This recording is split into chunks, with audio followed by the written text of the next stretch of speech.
김성포 선생님 만나 뵙게 돼서 반갑습니다. 네, 안녕하세요. 그동안에 더 이뻐지셨네요. 아닙니다. 그 옷 색깔이 정말 계절을 말해주듯이 또 선생님 얼굴이 또 화사하게 빛나는 것 같습니다. 요즘 어떻게 지내고 계신지 궁금하네요. 요즘에 또 갑자기 예전에 하던 방송 일을 다시 재개를 해서 무척 바쁩니다. 그래서 어쨌든 뭐 좋아하는 일을 하니까 바빠도 즐거운 것 같습니다. 네, 그러시군요. 그 바쁜 중에도 이제 또 열심히 창작 활동도 하시고 계시는데 네. 선생님 그 시를 쓰시게 된 뭐 계기나 어떤 동기가 있다면 어떤 게 있을까요?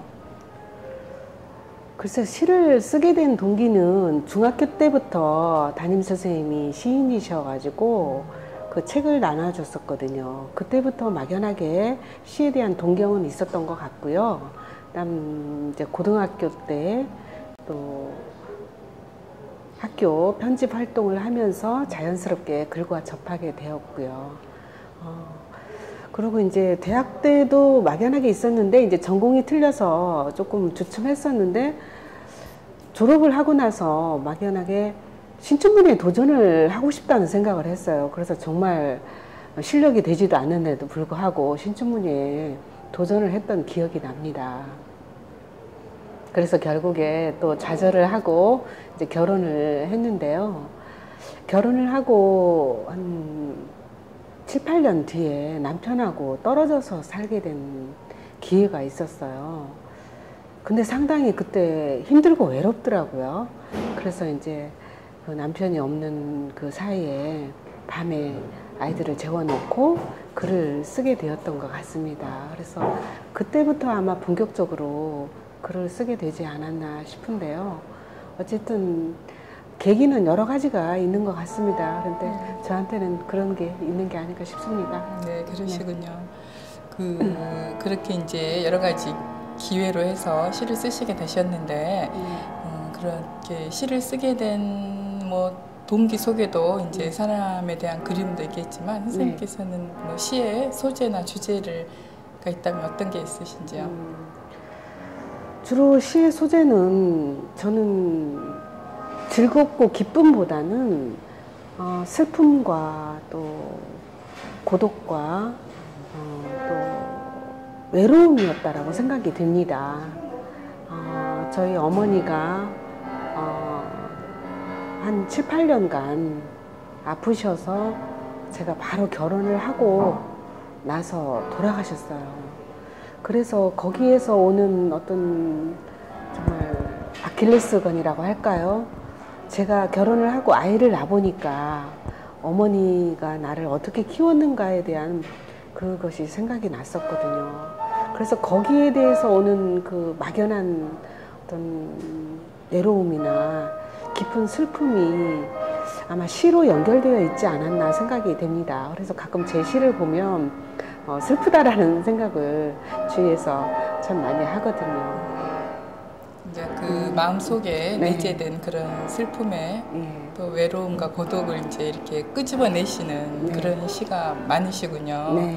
뭐 특별히 이제 그런 걸 어느 뭐 자연에 비유를 한다거나 많이들 그래서 이제 빗대어서 글을 쓰시는데 그 자연 속에서는 선생님 그 시와 어떤 상관관계가 있으신지요?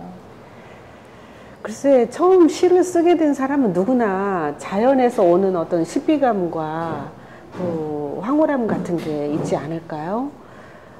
그거는 누구나가 다 처음에 저도 이제 산을 참 많이 다녔었는데요. 그 산을 다니면서 오는 그 어떤 거대한 그 자연에 대한 신비감, 또 놀라움, 경이로움 이런 것이 있었거든요. 근데 이제 어느 정도 시간이 지나고 난 다음에는 결국에는 사람에게서 오는 어떤 깊은 감동이라든가 사람에서 느끼는 어떤 고독감이 훨씬 더 크지 않았나 생각이 됩니다. 결국 그래서 사물을 물론 쓸 때 사물의 얘기를 할 때 거기에서 뭐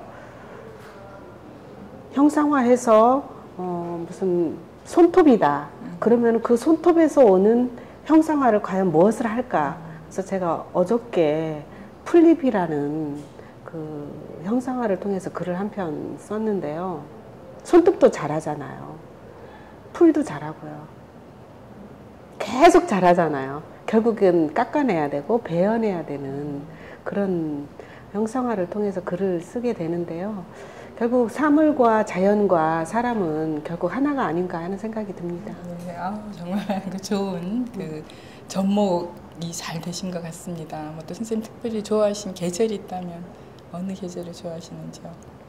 글쎄 저는 계절을 다 각각 좋아합니다. 봄이면 봄대로, 또 여름이면 여름대로, 가을이면 가을대로. 계절이 올 때마다 그 계절에 대한 글은 쓰는 것 같아요. 그래서 뭐 계절에 대한 글은 많이 있죠. 봄눈이라든가 때 아닐 때 봄눈이 와가지고 사람을 당황스럽게 하는 경우도 있고요. 또 여름은 뭐 또 더운 그 나름에 또 사람 결국엔 덥고 힘들 때 더 여러 가지가 또 써지지 않습니까? 그리고 또 가을은 또 가을대로 우리 또 시인의 계절이기도 하고요. 겨울은 또 그 겨울에 춥고 힘든 그 고통을 이겨내고 또 새로운 또 싹이 돋아나는 그런 느낌의 또 묘사를 많이 하곤 합니다. 그러시군요. 그러면 그 선생님 이제 살아가면서 네. 그 이제 어느 순간 정말 글을 쓰심을 해서 예.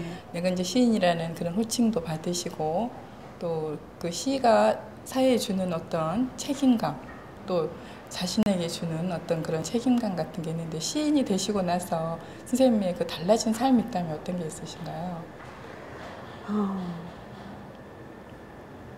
배려겠죠. 저보다는 상대방을 더 배려하는 마음이 깊어지고요.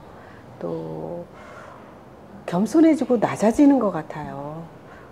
한동안은 정말 뭔가 저 혼자 잘난 것 같고 또 대접받고 싶어 하는 그런 공주병 같은 그런 게 있었는데 지금은 조금 더 고개를 숙이게 되는 것 같아요. 벼는 익을수록 고개 숙인다고 저도 자꾸 낮아지고 또 말이 없어지는 것 같은 생각이 듭니다. 요즘에는 저도 말을 많이 해야 되는 그런 직업인데 물론 이제 그건 현장에서 그렇게 하는 거고 실제 혼자 있을 때는 말을 많이 하지 않고요. 여러 사람이 있을 때도 말을 그렇게 많이 하는 편이 아닙니다. 그래서 요즘에는 자꾸 말을 아끼게 되고 하지 않게 되더라고요. 근데 그것을 결국에는 글로 표현해내는 게 아닌가 싶습니다. 그래서 글을 쓸 때는 굉장히 하여튼 어떤 때는 좀 당돌하고 남성적인 필체로 쓴다라고 이렇게 얘기를 하는데요.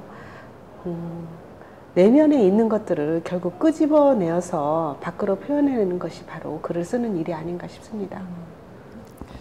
그러시군요. 시가 네. 그 이제 내 품에 있다가 사회에 던져졌을 때 그런 또 방향도 사실 우리가 무시할 수가 없죠. 시인이. 네. 예. 선생님 앞으로 그 시를 특별히 내가 이런 식으로 한번 좀 기획을 한다거나 의도를 해서 쓰고 싶은 그런 계획은 있으신지요? 글쎄 아직까지 시를 쓰는 습작 기간이고 과정이기 때문에 아직 특별하게 딱 뭐다 라고 생각을 해본 것은 없는데 이제 연작시를 좀 써야 되겠다는 생각은 가지고 있습니다.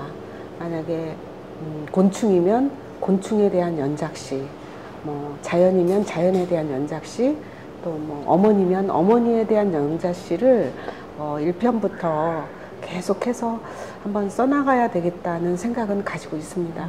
그렇지만 아직까지 구체적으로 잡혀 있는 건 없습니다. 그러시군요. 네. 선생님 그 이제 그 개인적인 여자로서 또 네. 시인으로서 엄마로서 주부로서 그 앞으로 계획이 있다면 어떤 네. 게 있으신지요? 계획은 결국 죽을 때까지 시를 쓰는 거 아니겠습니까? 목숨 걸고 시를 써야 된다는 그런 생각이 있습니다. 지금까지 제가 2000년도부터 계속 글을 써왔는데 한 주도 쉬지 않고 배우지 않고 글을 썼던 것 같습니다. 그래서 지금 제 창작 노트 방에는 어떤 페이지 수가 4000번에 지금 넘어가고 있는데요. 계속 글을 씀으로 인해서 저 자신 돌을 닦는 것 같은 그런 느낌으로 시를 쓰고 있고요. 앞으로도 죽을 때까지 시를 쓰는 일은 아마 살아가는 데 있어서 돈을 버는 일보다도 훨씬 더 가치 있는 일이 아닌가 생각이 듭니다. 네, 오늘 먼 곳에서 정말 여기까지 오셨는데 늘 그 활발한 선생님 창작 활동을 기대하고요. 또 네. 아름다운 목소리로 방송되는 그 문화 산책이 네. 정말 전국에서 제일 듣고 싶은 그런 프로그램이 될 수 있게 정말 기원해 봅니다. 네. 오늘 선생님 더운 날씨에 만나 뵙게 돼서 너무 반가웠습니다. 네, 고맙습니다. 네. 수고 많으셨습니다.